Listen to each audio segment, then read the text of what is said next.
S'ils nous reconnaissent comme artistes-interprètes, ils sont obligés de respecter cette loi.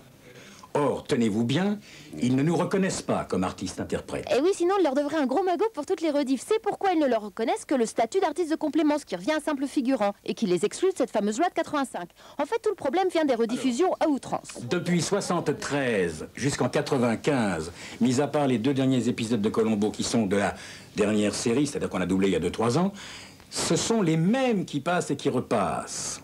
Parce que pendant qu'ils rediffusent, nous sommes au chômage. La semaine dernière, suite à l'échec des négociations avec les chaînes et distributeurs, a eu lieu l'assemblée générale de tous les comédiens concernés par le problème. L'occasion de mettre un visage sur pas mal de voix. Ah, c'est qui, lui? Pierre Santon. Alors lui, il double la plupart des acteurs noirs. Il a une voix très reconnaissable et il en fait pas mal. Jean Berger, chapeau melon et bottes de cuir. Bon, Jacques Ebner. Qui fait Higgins dans Magnum? Ah, lui, c'est Starsky. Alors Jacques Balutin, qui depuis n'arrête pas de faire du théâtre. Alors, en tant qu'artiste de complément, ça fait sourire, quoi. Francis Lax, qui tourne constamment le rôle du directeur de la police dans Moulin, qui joue au théâtre et qui est aussi la voix de Hutch. Jacques Deschamps, qui est la voix d'Eliot Ness, entre autres. Michel Gall, qui est la voix, entre autres, de Goldorak. C'est lui, là? Oui. Arlette Thomas. Ah, elle fait quoi, Arlette? Elle fait Titi, entre autres. Ah, et puis Colombo, c'est-à-dire vous? Vraiment une seule gueule, moi. Hein. Je comprends que je fasse pas de télé. Alors, qu'est-ce qui a été décidé après l'AG, monsieur Colombo? Eh bien, ma femme était très contente de m'apprendre que la grève avait été reconduite, pratiquement à l'unanimité, 96%. C'est formidable, non? Ouais, mais on n'est pas prêt de voir sur TF1 la nouvelle série Scarlett avec Timothy Dalton, hein, puisque le doublage est resté en plan, comme pas mal d'autres productions d'ailleurs, à moins que monsieur Toubon, qui vient de décider de porter le débat devant les députés la semaine prochaine, ne parvienne ainsi à débloquer la situation et donc à relancer les machines.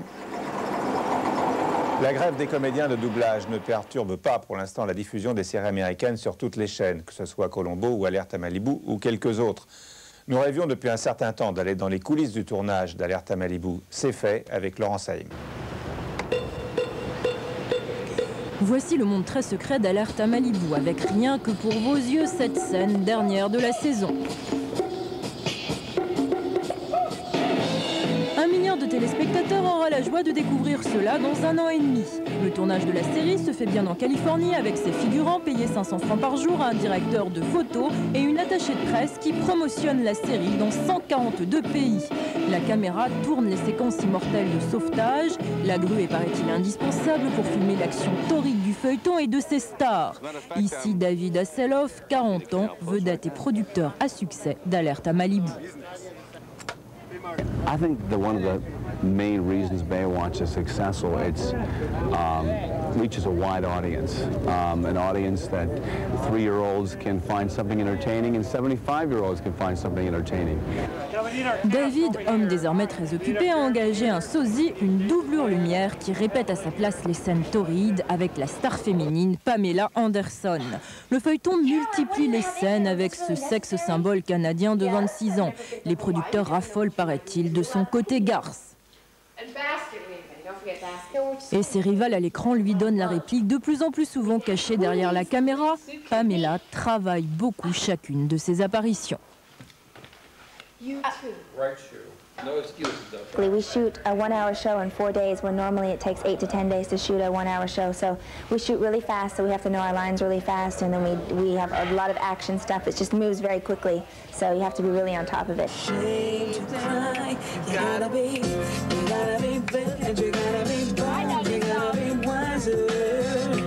Tous ces comédiens bien jeunes et bien beaux gagnent environ 100 000 francs par semaine.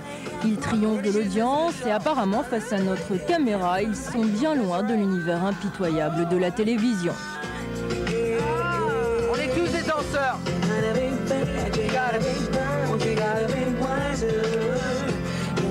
This song is amazing. Il est très gentil. You like it? Yeah, I like it. On s'aime tous et c'est vraiment bien. Qu'est-ce que ça veut dire être une fille Baywatch? Ça veut dire, être athlétique, une bonne comédienne. Puis je crois que c'est tout, hein, c'est tout. Et non, ce n'est pas tout. La fille d'Alerta Malibu se doit d'avoir des mensurations parfaites et 90 minimum de tours de poitrine pour rentrer dans les maillots de bain. Le feuilleton possède d'ailleurs la plus grande collection au monde de bikinis. La téléplage, comme les critiques l'appellent aux États-Unis, triomphe des batailles de l'audience, même si certains pensent déjà à la suite de leur carrière. C'est dur d'arrêter quelque chose qui t'a vraiment aidé, hein. Baywatch, ça m'a vraiment aidé, c'était un truc super pour moi. Mais tu sais, c'est pas assez pour moi.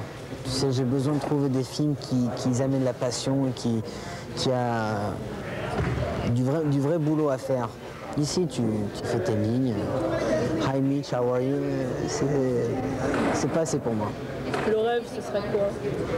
Des films.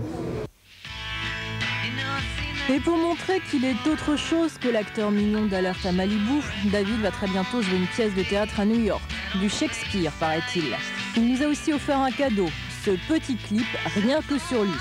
Apparemment pour David, la télévision n'est qu'une étape dans sa course aux étoiles vers le monde si merveilleux d'Hollywood.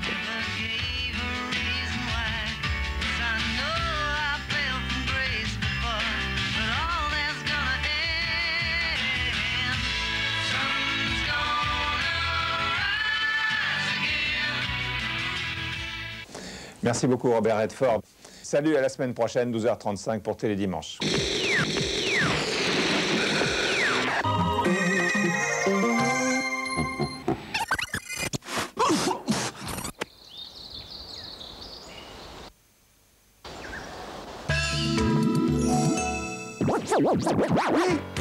Sport littéraire bien parti.